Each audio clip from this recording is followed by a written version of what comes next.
Yes, as Marietta mentioned, I titled this Love It or Leave It. So we're going to do some before and after inspiration for those problem areas in your garden that you want to leave.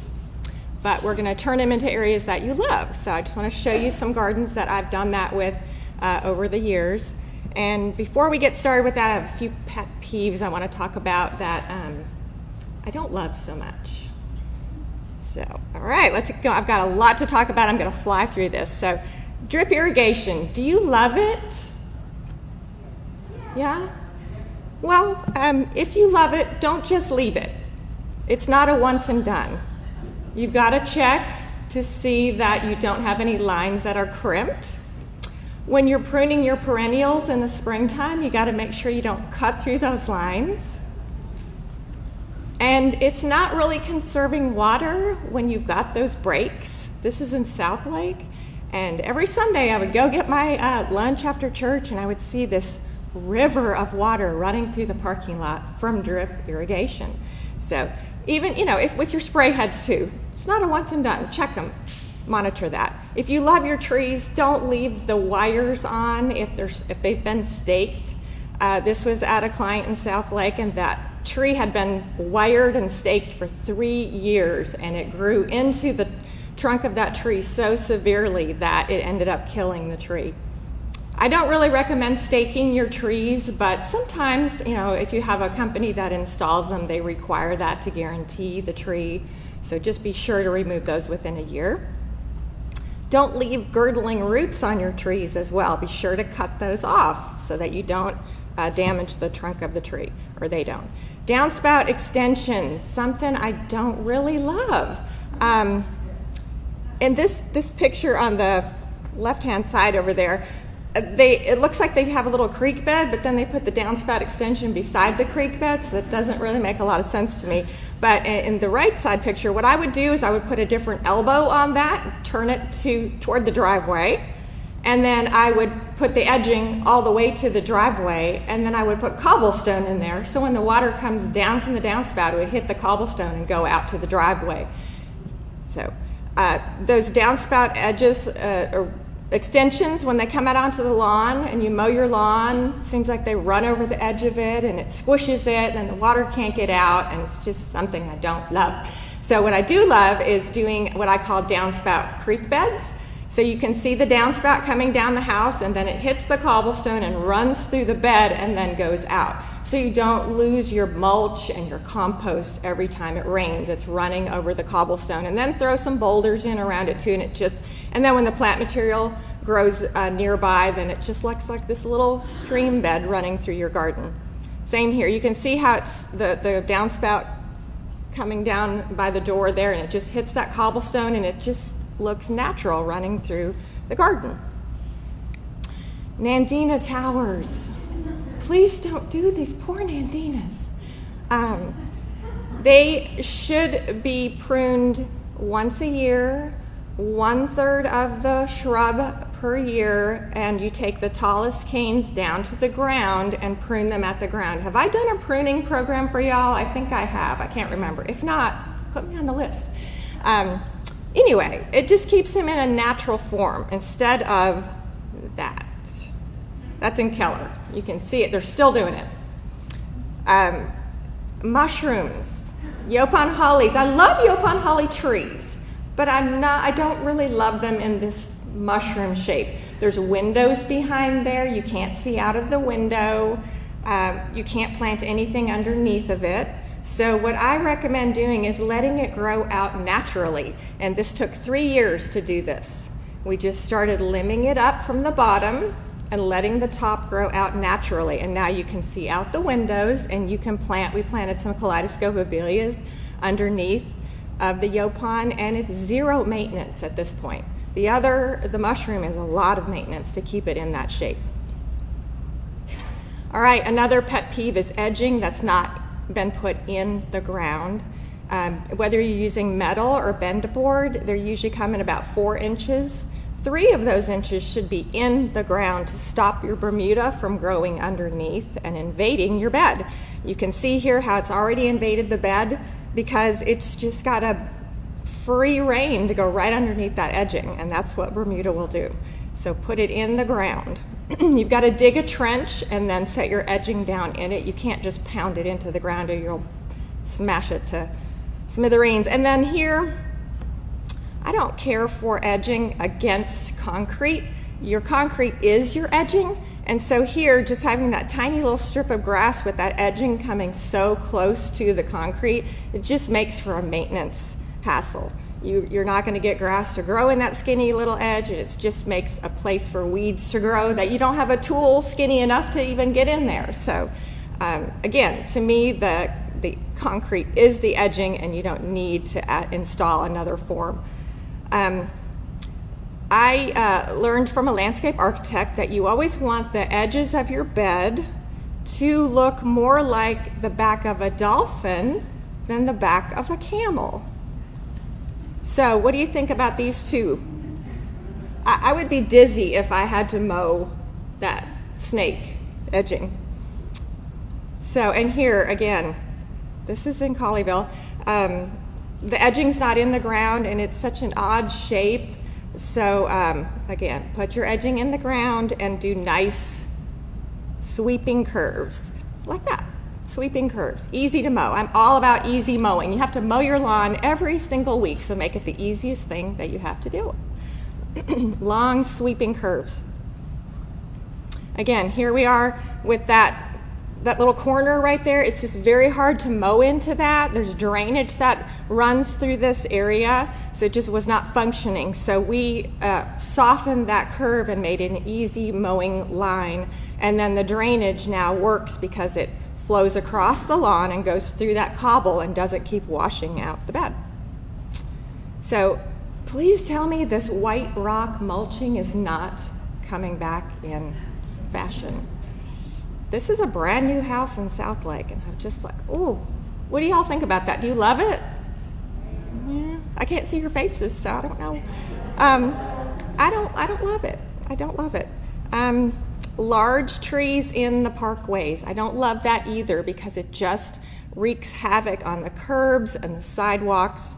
This is a bald cypress. Should never be planted in that place. It needs to be planted next to a pond where their roots can just go crazy.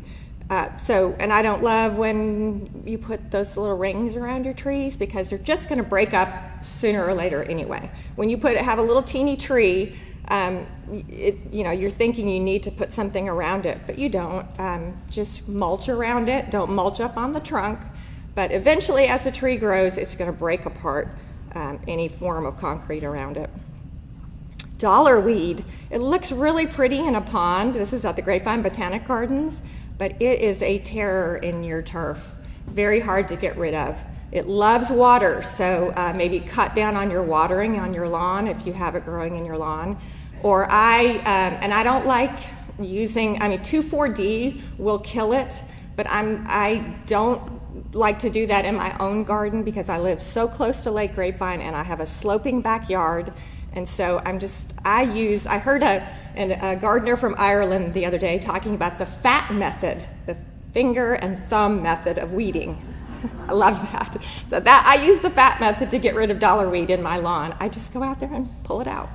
You have to be it's very tedious, but just go out and pluck away.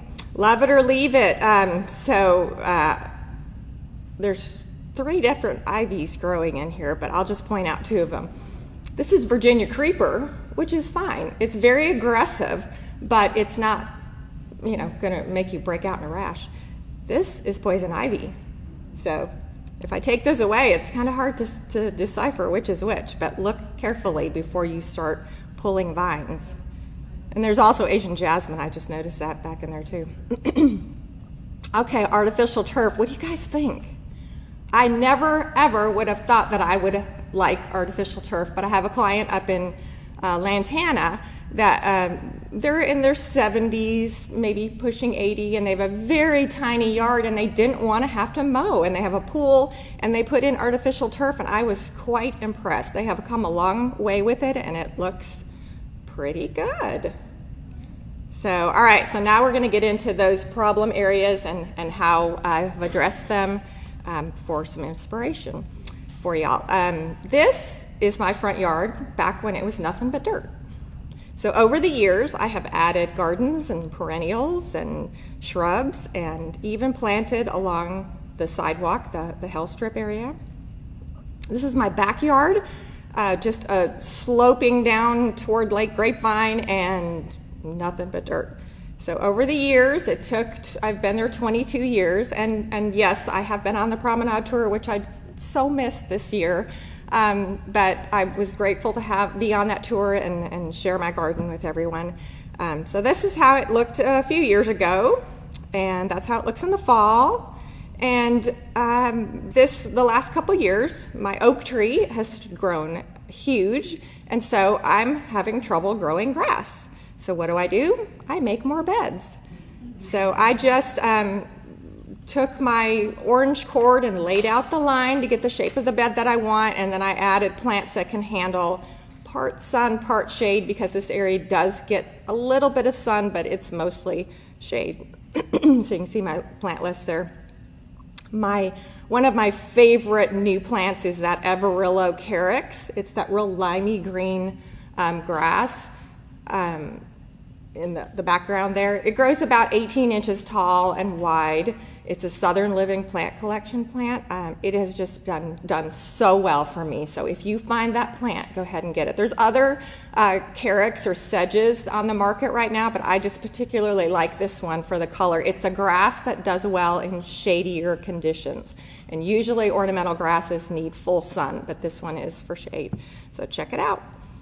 All right, this garden in Grapevine had just heavy shade, very poor drainage. All of their neighbors' yards drained into this particular yard. She could not grow grass, and it was just a mud mess. So we added a creek bed, and you're going to see in a lot of these pictures, I call myself the queen of creek beds. I love doing creek beds, taking a problem with drainage and turning it into something functional and beautiful. So we added the creek bed that carries all the water from the neighbors and through her yard, and it goes all the way out to the front of her house. And then we added shade plantings. It's just a little bit updated, and then planted caladiums for summer color. All right, this is just another view of that same area. Nothing is growing in there, and it's such a drainage problem. So you can see how it carries all the water all the way to the front. And this is her front yard. So we just carried that creek bed all the way down to the street. And the front of her yard gets a lot more shade, a lot more sun, so we could add more sun tolerant plants up there. All right, this is my next door neighbor, and their front garden was pretty much every invasive weedy plant known to man, and it did not create a very inviting environment. So we transformed that area, and you can see again, I've done the downspout creek bed. You can see where the downspout comes off the corner of the house there, and then it hits that cobblestone. And there's actually an underground drain in there as well, but this takes care of any residual, because a lot of times the underground drains, the water is coming so fast that it just can't get in there fast enough, so the cobble, will take that extra residual. You can just see the quick list of plants there. Japanese maple. I love tropical giant spider lily. I like it better than crinum lilies because it holds the form so much better. Crinum lilies, a lot of times they'll come up and then they go, but the tropical giant spider lily holds that form. All right, this one here, this is a lacebark elm, which is a fine tree, but this is a maybe 5-year-old tree, and it's already smashed into the house. So imagine what this tree would look like in 10 years, 20 years, 40 years. So we ended up taking it out because it's just too large of a tree for that spot. So this opened up the front of her house. She gets more light in her house now. And if a tree is going to be replaced in that spot, it would be probably a crepe myrtle that would give some color, but only grows maybe 12 feet. And there are varieties that stay smaller. So anyway, I just would not recommend a large shade tree that close to your house. So here we've taken some what I call lame lollipops and just a boring walk to the front door, and we've transformed it with perennial plantings, and then we actually put red buds on the corner. I don't have that in the picture here, but this is just how it looks as the season progresses with perennials in the fall. This is my front yard. I just felt like I needed more plants, more flowers. So this is how it looks in the fall with fall aster and the salvias and ornamental grasses. And then this is how it looks in the summertime with black-eyed Susans and phlox and canna.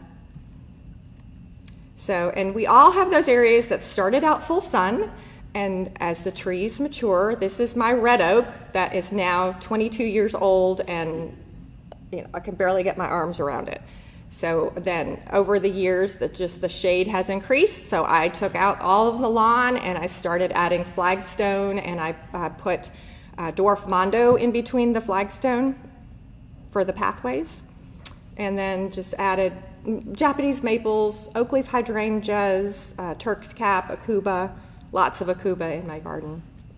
This is the front parkway strip that, it just seems like it's always full of weeds, and you've got to mow that every week. So I just turned it into another garden. And you need to check, I don't know if Colleyville has any restrictions against this, but planting in that parkway, sometimes they don't allow that. So anyway, I also had cables that run through that area, and they were just, some of them were on top of the ground and some of them were maybe an inch under the ground.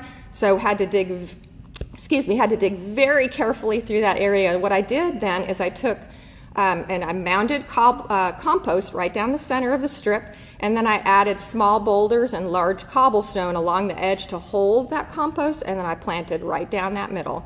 And then I added, you can see along the edge, I added some flagstone along the edge, so when people get out of their vehicle, they don't have to step on my flowers, they can step on the flagstone. You can just see, it's full, everything in that garden I wanted to be under, a foot, maybe a foot and a half, because I've got my taller perennials behind it, so I didn't want anything really tall in that strip planting. So this is just a picture of it in the springtime. So I've got something blooming pretty much all season, maybe not in January, but from February on, when I've got daffodils blooming in there, it's just successive blooming. This is a client of mine in Keller, and the similar situation, that skinny little strip that you don't want to have to mow all the time. The retaining wall is between her yard and her neighbor's driveway there. So we just planted up that little strip along her driveway so they don't have to mow that anymore. Use the same types of plantings that I used in my parkway strip because they all stayed small, and it just makes that area so much more interesting.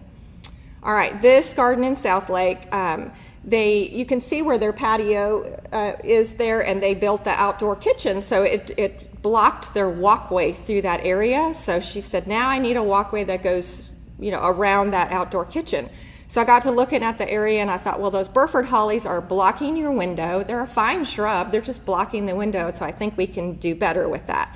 So we replaced the Burford hollies with holly fern that won't grow up high on the window. They're evergreen. And then we put the flagstone through with the dwarf mondo so that they've got a walkway through that area. It just became a really beautiful garden. So Japanese maple, that Skeeter's broom Japanese maple is a maple that grows taller than wide, so it fits those really narrow areas. Twombly's red sentinel is another variety that grows in that same, more of a columnar habit. Again, the tropical giant spider lily in there. So just another picture of that. I like to use hostas in pots. I think they do a little bit better here. So you can see the hosta in the blue pot there. And then just added caladiums for color in the summer. This is at Whitechapel Methodist Church in South Lake, and they have an old homestead on the property, and this actually there used to be a pool underneath there. That's an old concrete pool decking.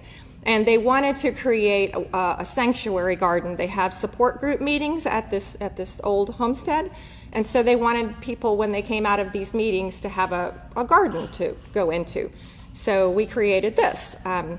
One of their members donated all of the paved stone pavers for the walkways in there, and then we put a fountain. You can see there's a fountain, three urn fountain in there. We put benches around it, added perennials and herbs, and then those are Natchez crepe myrtles, 3 of them, and then a red oak tree to grow up and block the building behind it. So that just turned out beautiful. And I had someone who listened to this program recently went by there and took some recent pictures, and sure enough, those natches and that red oak have grown so much that it's just obscuring that building now to make it even more of an enclosed garden feel.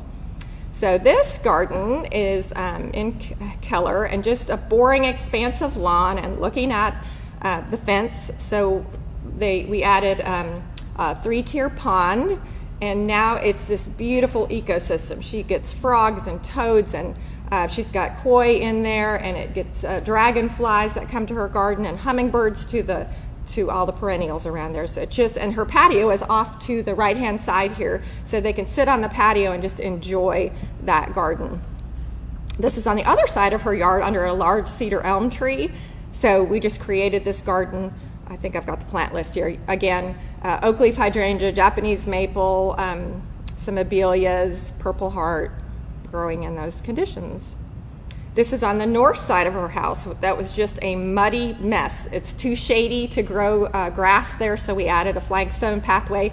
And pay attention to the sun angles in your yard over the seasons, because in the winter time and the spring and fall, the sun is in that southern angle, and then it starts raising. And in the middle of the summer, then when the sun is dead overhead, you have different conditions in your area. So this is on the north side of her house. So as the sun went back into that southern angle, there's no sun on this garden at all. But in the summertime, there is sun. So we were able to plant on the sunny side some crepe myrtles and nandinas and some lantana, but on the shady side we did some ferns, and there's some variegated liripe and some clayera in there that can handle those shady conditions. This is at my church garden in South Lake, and we just had this courtyard area that was just weedy grass, and it seemed to stay wet in there all the time. So we created a courtyard in there, added benches and lots of perennials, and you can see there's knockout roses that used to be in there that are no longer in there. I'll show you an updated picture of that. But it just turned this boring area into this beautiful seating, and we added a fountain in the middle of it for a focal point. So the church offices are in this area, so it gives the the employees there during the week a beautiful area. So we replaced, behind the benches, we replaced the roses with Canyon Creek abelia. They're so fragrant, and they fill the same space as the knockouts. They don't give you the same color, but they fill the same space, so you don't have to reinvent the whole planting area. And I love how they kind of grow up into a spray form with those fragrant pink blooms on them all summer long.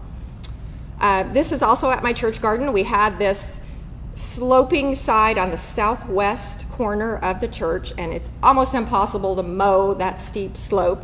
So I had a crew come in and rip out the grass and then install boulders to retain that slope.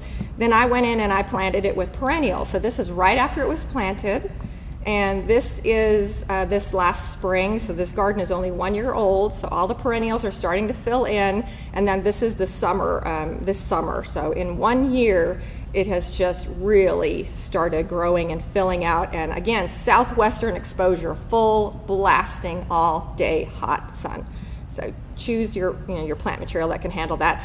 And I need inspiration too, and some friends of mine had got up to the Philbrook Museum in Tulsa, and they sent a picture of this garden, and that's back before I knew what I was going to do at my church garden on that slope. And when I saw this picture, I thought, that's what I'm going to do. I'm going to add boulders, and I'm going to add plant material spilling down that slope. Now, granted, the plant material is different than this, and the scale is much different, but it just gives you that inspiration. So I'm hoping that some of my pictures today will spark a little bit of inspiration to make a change in your garden. This is in Colleyville. This flagstone path kind of went to nowhere, and that's a spa in the background there. So to get to that spa, they had to walk out onto the lawn, and so if the lawn had been freshly mowed, now you've got grass clippings that you're getting in the spa. And this area is so shady. They have ornamental grasses growing in there that don't really like shade. So what we ended up doing is adding huge flagstone that lead right to the spa, so now when they walk to the spa they don't have to get grass clippings. And then I also incorporated the trees, so they don't, like in this back picture, they have to mow around each tree. So I incorporated them into the bed, and we added more shade plantings in there, a Japanese maple and oak leaf hydrangea and some abelias and yopons in that area. So it makes it easier to mow, and they can get to the spa without tracking debris in there. This garden in South Lake, it's so overgrown. There's Burford holly in there, privet, a variegated privet. Both of those grow huge. And then in front of that, they've got Yopon holly. And over on the right-hand side, they've got Loropetalum that grows enormous, all crammed into this area. I mean, you can barely get to the front door. It's so overcrowded. So we ripped all that out and added kaleidoscope abelia and Yopon hollies and perennials, and again the downspout creek bed that comes off the corner of the house and takes it out onto the lawn. So it's just so much more open and inviting now. So this, I love Yopon holly, but in this application they just trimmed it into a square hedge, which not my thing. So we added perennials, and this garden needed to be super, super low maintenance because this gardener was not really into it. She just didn't want to look at a hedge anymore. So it needed to be very low maintenance.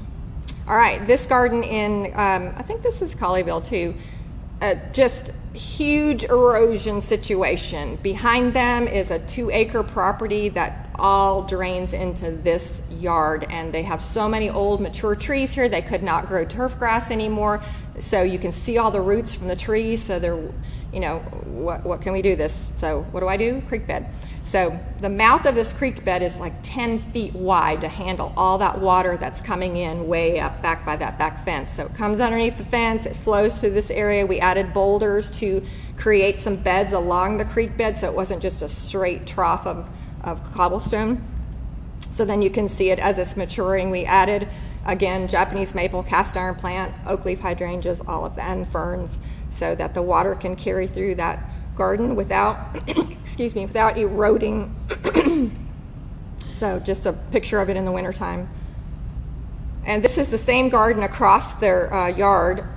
Same issues, lots of post oak trees, lots of shade, lots of erosion. They needed a pathway to get down to their pool equipment, but they also had water flowing through that area. So we added a creek bed off to the side to carry that water because you can't do underground drains in this type of application because you've got so many tree roots. You can't dig through those tree roots and wreck the trees. So we did the creek bed so it carries the water, surface water down, and then put the flagstone walkway with, again, the dwarf mondo to get down to the pool equipment.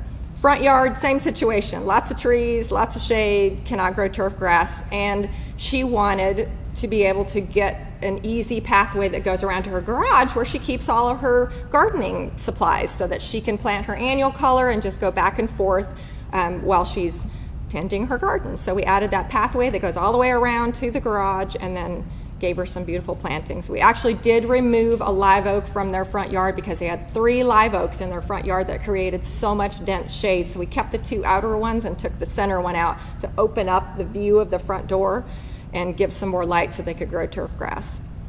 So this is a client of mine in Grapevine, and you can see how I paint the orange lines to get the shape. I lay that out with a cord, an orange electrical cord. I carry like 100 feet of electrical cord. I just lay it out, and then you can spray the orange paint, and you don't have to worry about getting it on the cord. So this is during the process. It was done in January and just made a big old mess, but that's how it turned out. It's so pretty. Just that big sweep of lawn that's easy to mow, and then again there's a creek bed on the far side of that because the water drains through the yard that way and it takes it all the way back out, and she backs up to core property at Lake Grapevine, so that water can just go out and dump into the lake. This garden was actually on the promenade tour. I don't remember what year it was, but big garden in Colleyville. And again, creek bed, they have a gate over on the right-hand side, so we've added a bridge over the creek bed so they can have access to that gate that goes to a walkway behind their property. But same plants, nothing new under the sun, Japanese maples, oak leaf hydrangeas, ferns, all those plants that love shade. This was their side yard that was every weed tree seedling known to man was growing in this side yard, as you can see. And there's a gate on that far side, so we needed access to that, created the pathway. Again, the same plantings were there. And if you notice off to the left-hand side, those Burford hollies, those are excellent shrubs, but they're growing halfway up the window, so we pulled all those out and added Yopon holly because they don't get as big, and so the maintenance is so much less.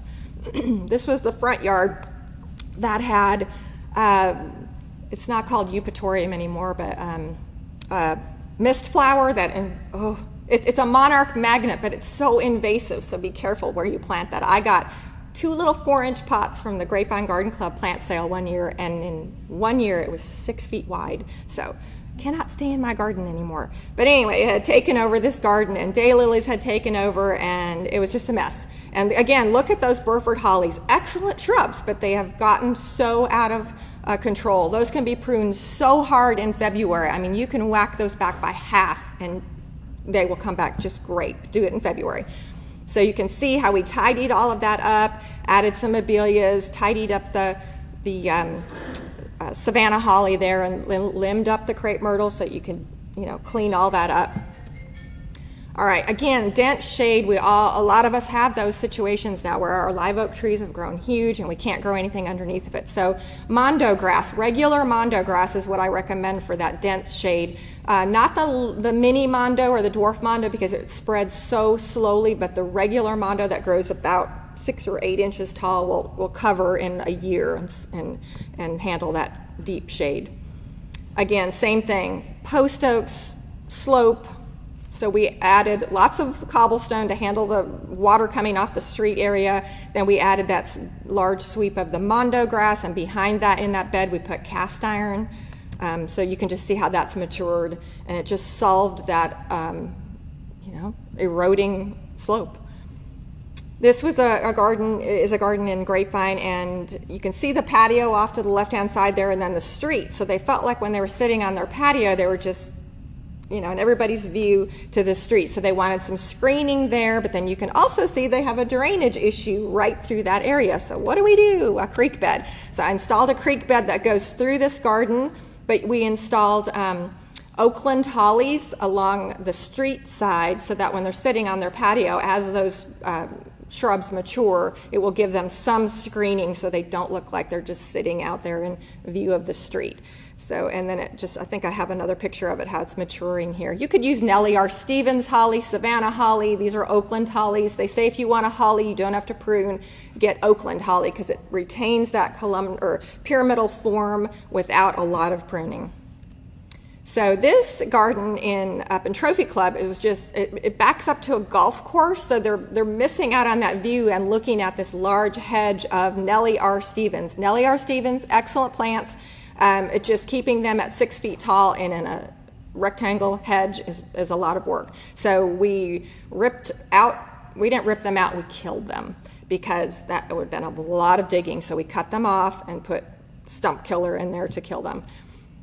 So this is just showing the garden as it's maturing. This is an upper view of that. So just so much more interesting. And now they can see out to the golf course beyond them instead of having it all blocked off. So this is a small garden in Arlington, and they knew that they were going to have a 2-story house built right next to them in their new neighborhood. So we planned for screening of that. So you can just see how we added a walkway through there to get through there, and there's Nellie R. Stevens holly and Muskogee crepe myrtles that will grow 25 to 30 feet tall, so very large. So the house that's there behind them is a 1-story, but they knew there was a 2-story coming even closer with windows that were going to be looking right down onto their patio. So you can see there's the 2-story, and now you can see how we've accomplished the goal, is they now get to look at those beautiful Muskogee crepe myrtles, and their neighbors don't get to look down on them. So this is a garden in South Lake. Just wanted a relaxing spot with shady plants. So she just did all of this work herself. Crepe myrtle, oak leaf hydrangea, Japanese maple, oxalis, ferns, cast iron, all the same cast of characters. This garden was on the Colleyville tour as well. the promenade tour. This is in actually South Grapevine. So they had Asian jasmine around all of their trees, so had all of that ripped out, and then we added Japanese maples, and then lots of shade plantings, leopard plant, and what else do we have? Oxalis, variegated liriope, a little bit of annual color added in there. And so this last spring, they called me back out because the lawn on the left side of their yard was getting worse and worse because the trees were growing. So we ripped that out and added more of the same plantings that we had done on the right side over onto this left side. So it just makes the whole garden flow together. So that ground cover in the front there is the strawberry geranium or strawberry begonia, and then another Japanese maple. So this yard in South Lake, this lower area, they had to replace that sod every year, and they do it with plugs. So I said, well, why don't you make this a walkway through there? There are garages on the other side, and I'm sure they go back and forth through that all the time, and it was just a muddy mess. So we had the grass removed and then turned it into this beautiful garden. And she got the little bench out there so she can sit and enjoy her garden and wave at neighbors when they go by. And so now it has become this beautiful garden. I mean, look at the difference between having to replant that sod every single year and now she's created this beautiful shade garden. So this client, and Marietta, let me know when we're getting kind of close. This garden in Hearst, they bought the house from their parents when they passed away. So they had old photinias that had been there for ages that were way overgrown. So we just ripped everything out and started with a blank slate. So now this is what this garden looks like. And this is right after it was planted, so I can't wait to see it again as it's maturing. But this garden, we had to get the other homeowner, the neighbor, to go in on it with them because the drainage from both yards goes between the houses. So we added a creek bed, say it with me, a large creek bed that flows between the two yards that takes all their, and the gray house there, they had gutters installed, and all the gutters now lead to that creek bed. So both houses, their gutters lead to the creek bed and carries all that water out to the street without eroding constantly because it's so shady in here they couldn't grow turf grass. So the backyard was nothing but a bunch of weeds and tiny little flags or stepping stones there. So we created just a large garden bed in there that they can enjoy and put in zoysia grass in their backyard that's doing quite well. Just another view of that, their patio, very small patio right there, and they look out to a park. So we just expanded that view out to the park. Same plants, same thing. The one interesting thing about this garden is they had Chinese ground orchid. Do any of y'all grow that plant? It's got that little grassy look that's right at the base of those oak trees there. And Blatilla is the botanical name of it. Anyway, when I saw that they had that, I said, we have got to keep this plant. So I had them dig, we had my guys dig all that Blatilla up, set it to the side, and then when we redid the garden, we put that back in the garden. So it's kind of cool that they've retained something from the old garden that is an excellent plant. It gets this sweet little violet-colored bloom on it in the springtime. Really a neat little plant. This is in Trophy Club as well. The spot that's over on the right-hand side there used to have a mulberry tree, which is a trash tree, and enormous. It just dwarfed this one-story house. So we had that taken out because I don't think they even need a tree in their front yard. And before you take trees out, if you're in an HOA, you do have to check that. But the only two plants we left in this front garden are the Oakland holly that's over on the left and the Yopon holly that's over on the right.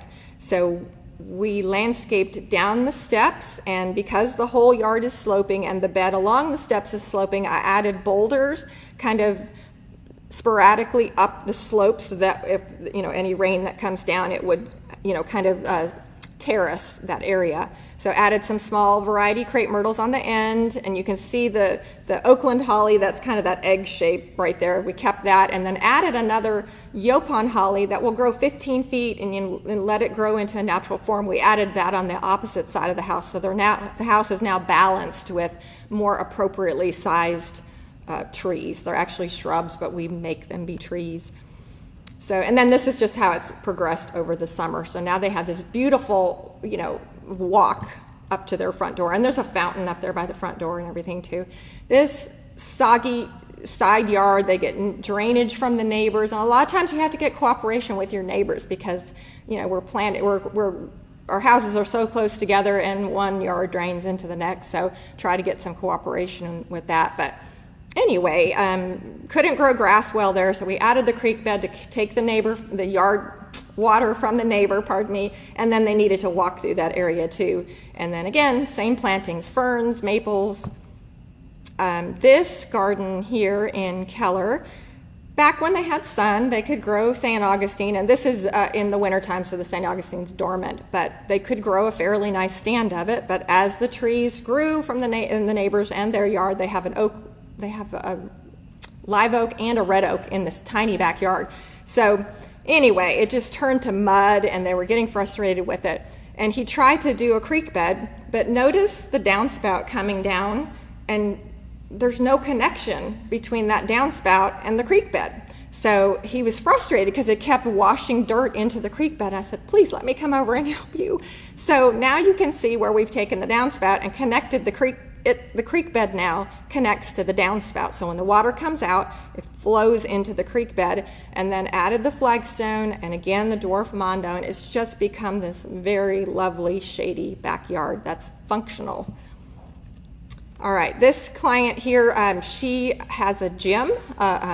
She's a fitness trainer, and so their garage they've turned into her gym. And so they wanted a garden that was outside of that gym, and they walk out their backyard to go to work. So this client did all of the work himself and created this garden area. And he put this flagstone in and then decided it was too small, so he redid it and added larger flagstone and then all the perennials. And it's just such an inviting place now. I mean, wouldn't you love to walk to work going through that? And those poor people who are in there getting all that training, physical training, now they can look out the window and see something in all their pain. When I give talks on plant material, if you hear nothing else I say, it's right plant, right place. Well, this is it's a right plant. It's a good plant. It's a Nellie R. Stevens holly, and I'm sorry for the quality of the picture. It's I think a Google Earth picture. Anyway, Nellie R. Stevens planted in absolutely the wrong place. I mean, check this out. They have been pruned within an inch of their life. And, I'm not afraid to prune things, but when you are trying to keep a shrub that wants to be 15 feet tall and 10 feet wide, and you're trying to grow it in a little 2-foot bed, you're asking way too much out of this plant. So rip it out. It's just in the wrong place. So we created this little garden here that is much more appropriately sized to this very small house. We added I don't know if I have my plant list there. Yeah, the Burgundy Hearts red bud is in the distance there because of this light colored house to have that burgundy foliage. And we planted, that tree will get about 15 feet tall and wide. So we planted it at least 7-8 feet from the house, so that it's not going to smash into the house. And then just added nandinas and abelias, and then she doesn't have gutters on the house, so we knew at that valley that water was going to be gushing down, so we added a little cut through of cobblestone, so when the water comes down and hits the steps and the sidewalk there, it will go through the bed. And then as it's coming down on the sidewalk, we didn't want it to erode the bed all the time, so we added cobblestone there. And again, these plantings are brand spanking new, so as they grow and fill in, it won't look quite so harsh. This is in South Lake, and this juniper pruned like that, it's just such high maintenance. I don't love that kind of maintenance too much. There's loropetalums in there that back by the window that grow 6, 8, 9 feet tall and wide, and I do see a lot of stem canker, bacterial gall with those plants right now, so I'm not even using them in designs anymore.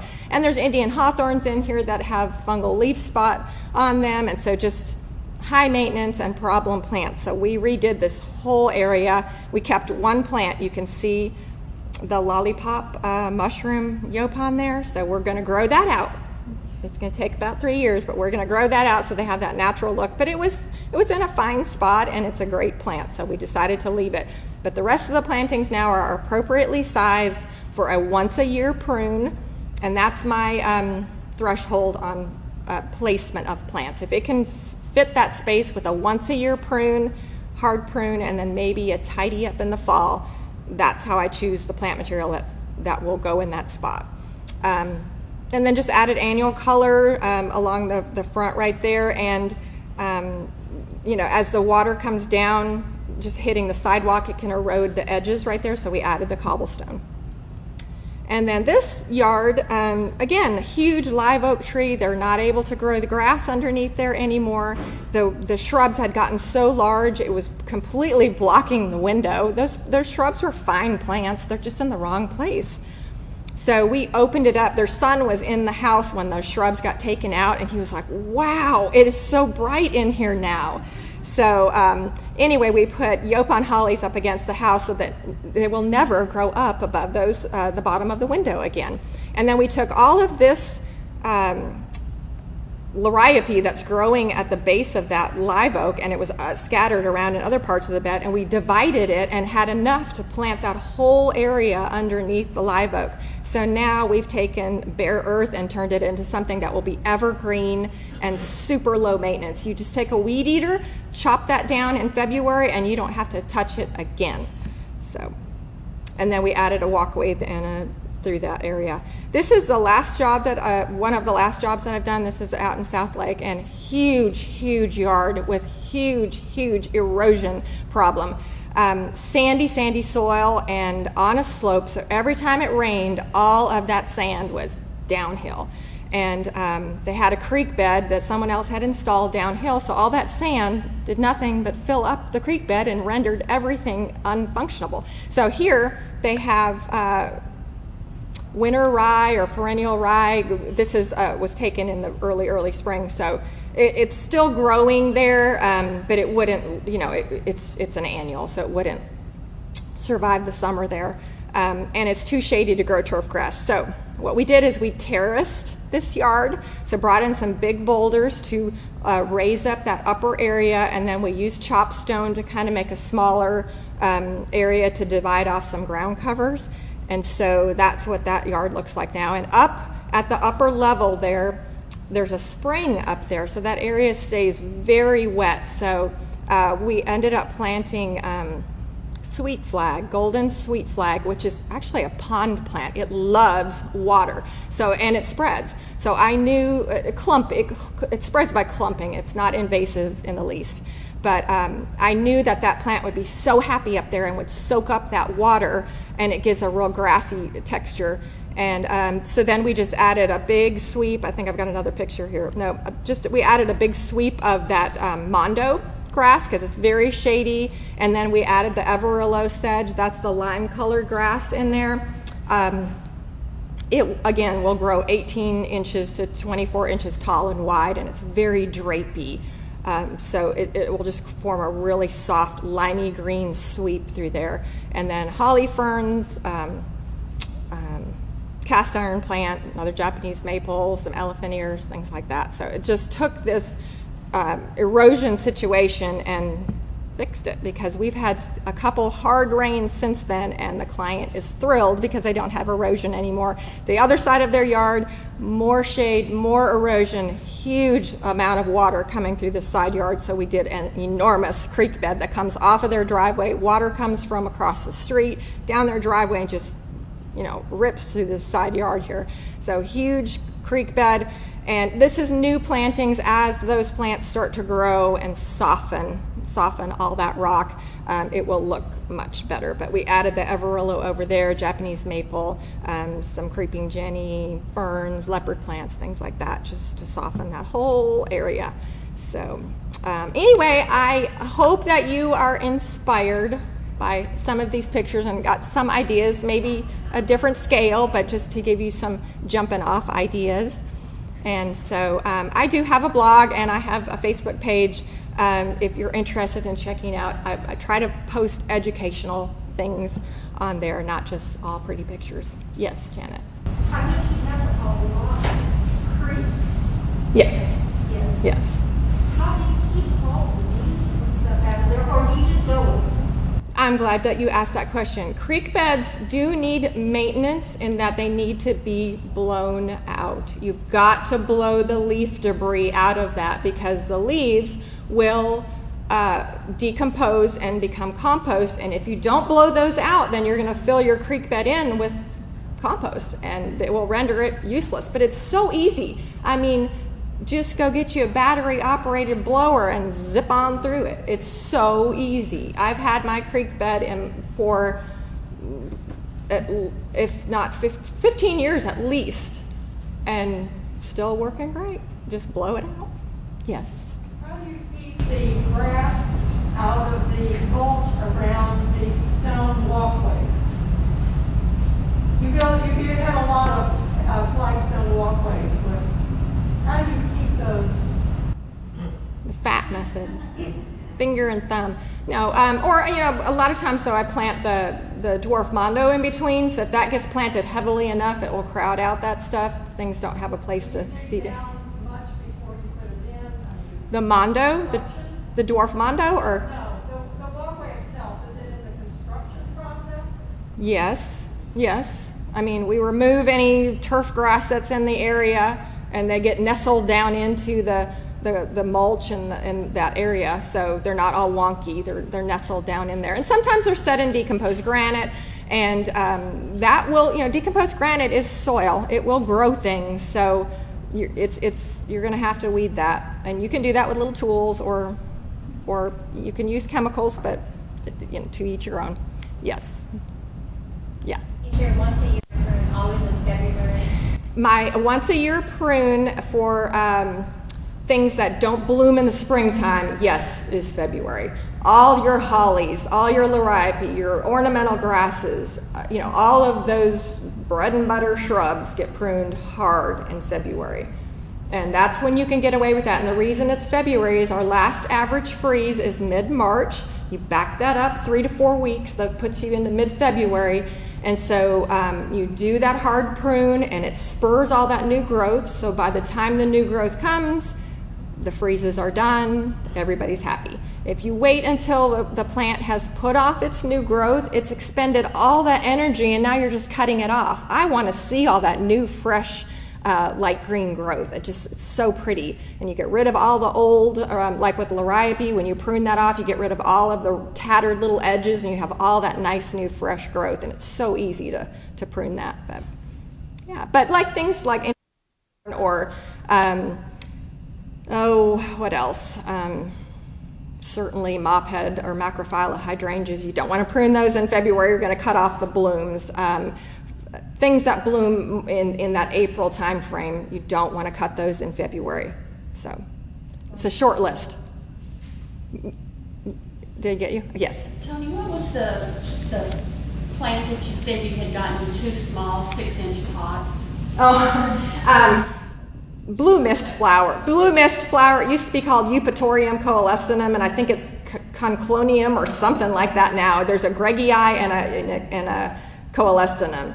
And it's blue mist flower. It's a monarch magnet. It gets that really powdery blue. It will attract monarchs like nothing else, but it spreads very readily. So just know that going in. I'm not saying don't plant it. Just know what you're getting into. It took over a whole area of my garden, so I'm like, can't have you here. So, yes. Is it a plant I come across called vintage jade Distillium? Distillium, yes. I've not done the winter jade. I've done cinnamon girl at 3 different clients, and Distillium, they're touting it, especially the cinnamon girl, as a great boxwood replacement. It's just a green shrub. Grows about that same size. There's like copper or something, and that winter jade, they all grow larger. So just read the tag on how big they get. But it's just a green shrub. It does get a tiny little bloom on it. That's not, it's nothing to write home about, but it does get a little bloom on it. They all croaked in my yard, so I probably was in too much shade, but I saw them at the Dallas Arboretum growing in heavy shade, and they were doing great, but I think they water a little bit more, but I don't know. But my client's experience with them, one is planted on the west side, one is on the east side, one is on the south side, and they're all doing like they lost one and they replaced it, and now they're all doing fine. So they're touted as like the greatest thing since sliced bread, but I don't have enough experience to rave about them, but they're okay. So Tony, what is it again? Distillium. There's Cinnamon Girl, which is the smallest one. There's, what is that? Vintage Jade. There's one that's copper something. There's several varieties out. I've seen them at Landscape Systems, Site One. They're newer. I'm trying to think of the grower who it's, I don't know that it's a Monrovia or a Southern Living. It might be like a First Editions or something. It might be that brand. So, yes. When do you trim back your spring blooming? Right after they're done blooming. So like if you have Indian hawthorns that are blooming in late March, early April, as soon as they're done blooming, prune them then. And I'm not using a lot of Indian hawthorn anymore because Entomosporium fungal leaf spot, and then if there's any leaves left on, the bagworms get them. So I'm 2 strikes, you're out. I like easy, yes. I have some leaf spot on a tree that otherwise looks beautiful, has new growth, and is there anything I can do? What kind of tree? I believe it's wax myrtle. Oh, wax myrtle with leaf spot? And they retain their leaves, so. Well, a lot of people had fungal problems this year with the spring. It was cool and it was wet and it just breeds fungal problems. I don't know that I would spray. Oh, wax leaf ligustrum. And I trimmed to a tree shape Right. that's beautiful, fills in the space, gorgeous. Trim it in February, you're going to cut all that off. It's going to put on all new growth. It'll be fine. Really? Yeah. If you trim it every year, just cut all that off. Do it in February and cut it hard. You can cut those really hard. They get really big. Thank you. Yeah. I don't use a lot of those. They can have some freeze damage and they just grow so large. I would rather use a holly as opposed to those. They get seeds on them and they reseed everywhere. So not one of my favorites, but okay. Is that it? Well, thank you all. I enjoyed it.